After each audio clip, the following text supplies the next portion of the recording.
Welcome to channel class day. आज इस video में हम करेंगे class 9 Hindi Kshitij book chapter number 1 दो बैलों की कथा, जो कि मुंशी प्रेमचंद जी ने लिखा है। उस चैप्टर के क्वेश्चन आंसर यानी कि प्रश्न अभ्यास। तो चलिए फटाफट से करते हैं आज का ये वीडियो स्टार्ट। क्वेश्चन 1 है, कांजी हाउस में कैद पशुओं की हाजिरी क्यों ली जाती होगी? तो इसका आंसर होगा कि कांजी हाउस में कैद पशुओं की हाजिरी इसलिए ली जाती होगी, उनकी अटेंडेंस इसलिए ली जाती होगी कि ताकि कैद पशुओं की संख्या का पता चल सके, इस बात का पता लगाया जा सके कि वहाँ पे कितने पशु मतलब टोटल हो चुके हैं जो वहाँ पर हैं, या फिर उनमें से कोई मर गया है या भाग गया है, तो उस चीज़ का भी वहाँ पर पता लगाया जा सके। छोटी बच्ची को बैलों के प्रति प्रेम क्यों मढ़ाया? जो छोटी बच्ची थी मतलब उसको बैलों की दशा देखकर उनके ऊपर प्रेम क्यों मढ़ाया था?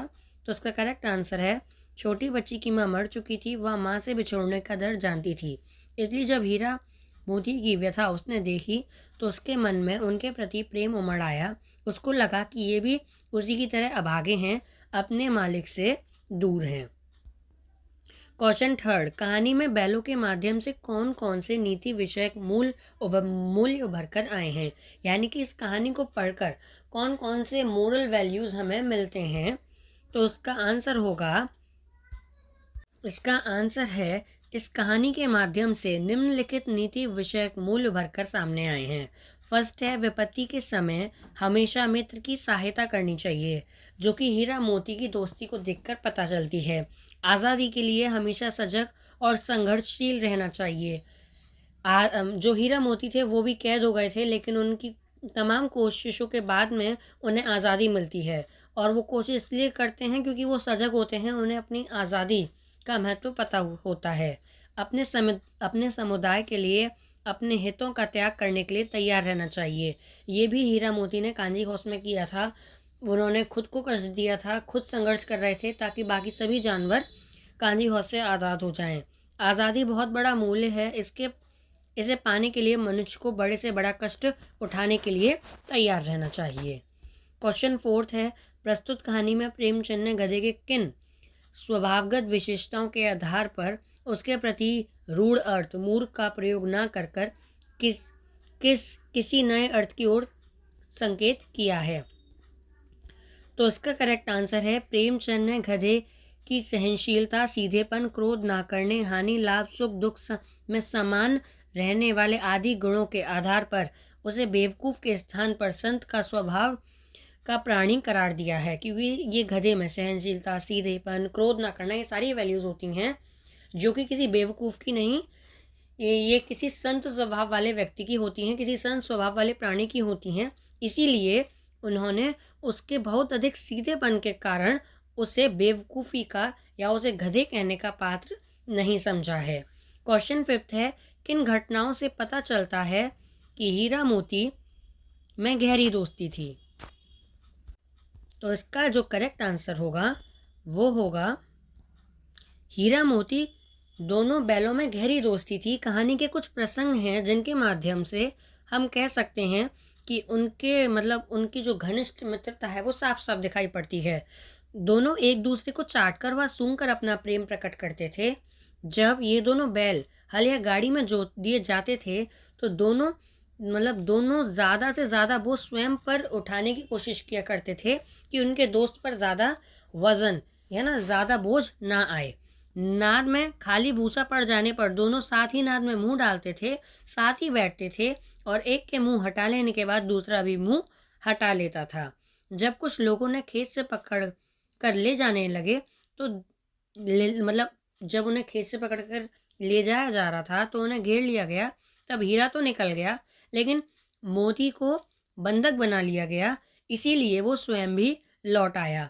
कांजी हाउस की दीवार के टूटने के बाद जब हीरा ने भागने से मना कर दिया तो अवसर होने के बावजूद भी मोती उसे छोड़कर नहीं भागा।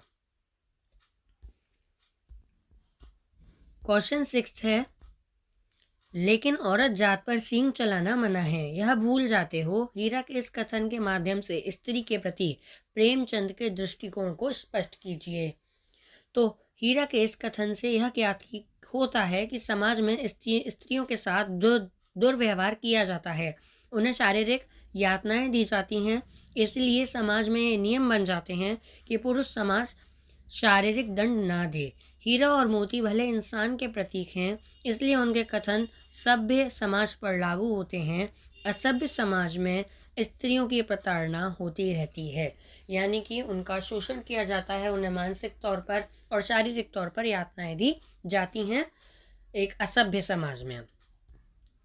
क्वेश्चन 7, किसान जीवन वाले समाज में पशु और मनुष्य के आपसी संबंधों की कहानी में किस तरह व्यक्त किया गया है। यानी कि किसान और जो उनके पशु हैं, है ना, किसान जीवन में पशु और मनुष्य का एक गहरा संबंध होता है, उसे किस तरह यहाँ पर दिखाया गया है। प्रेमचंद ने किसान जीवन में मनुष्य तथा पशु के भावनात्मक संबंधों को हीरा मोती दो बैलों के माध्यम से व्यक्त किया है। हीरा मोती दोनों जोरी नामक एक किसान के बैल हैं, जो अपने बैलों से बहुत ज़्यादा प्यार करता है, अत्यंत प्रेम करता है, और इसी प्रेम के वशीभूत होकर हीरा मोती अपने मालिक जोरी को छोड़कर कहीं और नहीं रहना चाहते हैं।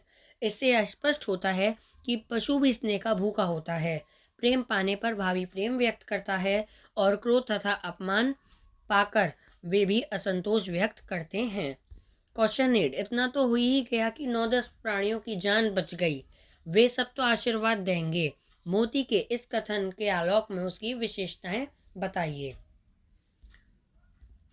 तो इसका आंसर होगा, मोती के इस कथन में उसकी निम्नलिखित विशेषताएं उभर कर आती हैं।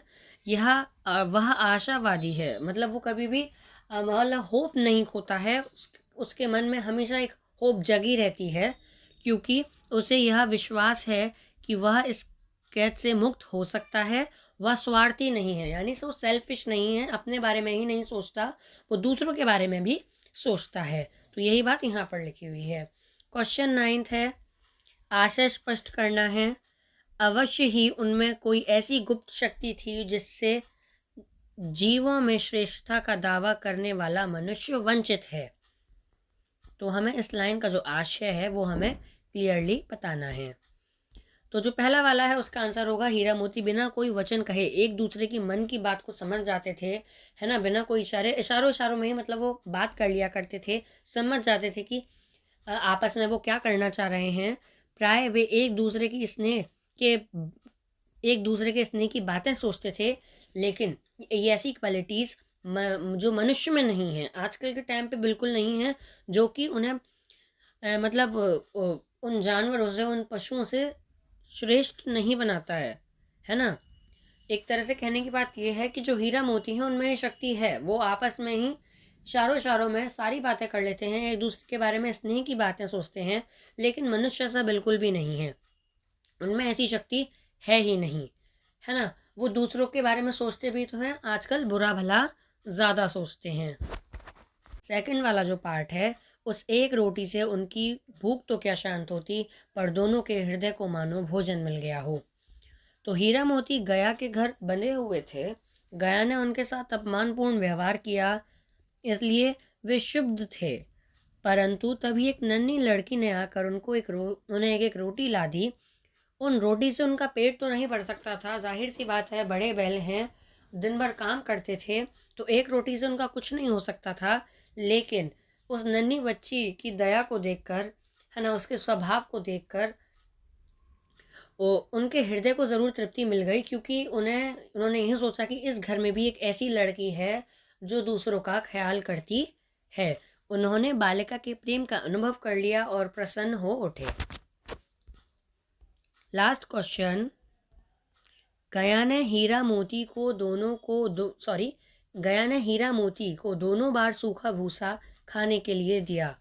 ऐसा उसने क्यों किया?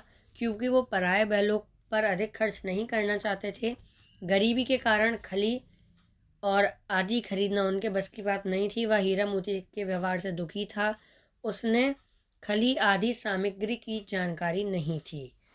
तो ऐसा नहीं है, वो हीरा मोती के व्यवहार से दुखी टाइप हो गया था, क्योंकि वो उसका साथ नहीं दे रहे थे। अगर वो उसका अच्छे से साथ देते तो वो अपने बैलों की तरह उन पर खर्च कर सकता था, और ना ही उसके पास गरीबी थी, उसके खुद के बैल भी थे, है ना। और जब वो किसान था तो उसे इस बात की सभी की जानकारी भी थी। लेकिन वो उनके व्यवहार से दुखी हो गया था। इसी वजह से उसने गुस्से में आकर उन्हें सूखा भूसा दोनों टाइम दिया था। आई होप आपको इस वीडियो से ज़रूर हेल्प मिली होगी। इसी टाइप की एजुकेशनल वीडियोस के लिए क्लास 9, 10, 12 के लिए आप इस चैनल को सब्सक्राइब कर दीजिएगा। Thank you.